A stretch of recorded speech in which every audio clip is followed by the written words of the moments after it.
Շաբաթավերջին 3 ընդդիմադիր եւ 1 իշխանամետ կուսակցություններ անցկացրին իրենց համագումարները, որոնց ընթացքում որևէ արտառոց բան տեղի չունեցավ։ Հայոց համազգային շարժումն ընտրեց նոր վարչություն։ ՀՀՇ 17-րդ համագումարին ներկա առաջին նախագահ Լևոն Տեր-Պետրոսյանը 2013 թվականի փետրվարի 18-ին կայանալիք նախագահական ընտրություններում իր առաջադրման մասին խոստացավ հայտարարություն անել մի 2 օրից եւ կատակեց.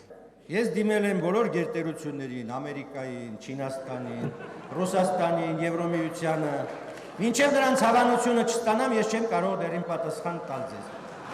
Ժառանգություն կուսակցության առաջնորդ Ռաֆի Հովհաննիսյանը համապարփակ հանրային ժողովում անսասան թողեց իր որոշումը։ Նա կմասնակցի 2013 թվականի նախագահի ընտրություններին որպես հավաքական թեկնածության մաս։ Ես հայտարարում եմ, որ մասնակցելու եմ որպես Հայաստանի Հանրապետության շարքային քաղաքացի նախագահական առաջիկա ընտրություններում։ Արամ Զավենի Սարգսյանի գլխավորած Հանրապետություն կուսակցությունը եւս անցկացրեց իր համագումարը։ Ինչպես եւ սպասվում էր, կուսակցության ղեկավար Արամ Սարգսյանը չի առաջադրվի նախագահական ընտրություններում։ Հետևություններ անելով ներքաղաքական դաշտում եւ հասարակության մեջ ձևավորված իրավիճակից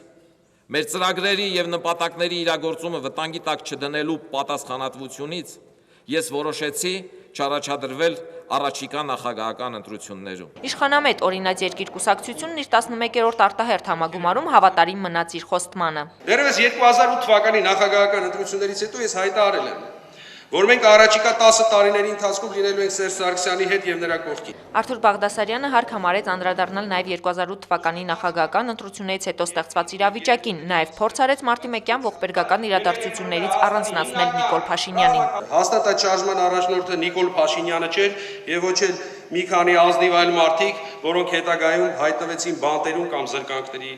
մեջ։ Քաղաքագետ Ռուբեն Մեհրաբյանը դժվարանում է հասկանալ Արթուր Բաղդասարյանի տրամաբանությունը, թե ինչու նա նորից վերհիշեց մարտի 1-յան դեպքերը։ Երևի հույսը դրել էր հանրության կարճ հիշողության վրա, բայց ես կարծում եմ, որ դա որևէ ձևով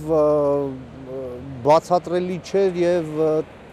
իմ կարծիքով տրամաբանությունից զուրկ էր։ Տաթևիկ Ազիզբեկյան, Տիգրան Բադալյան, IPF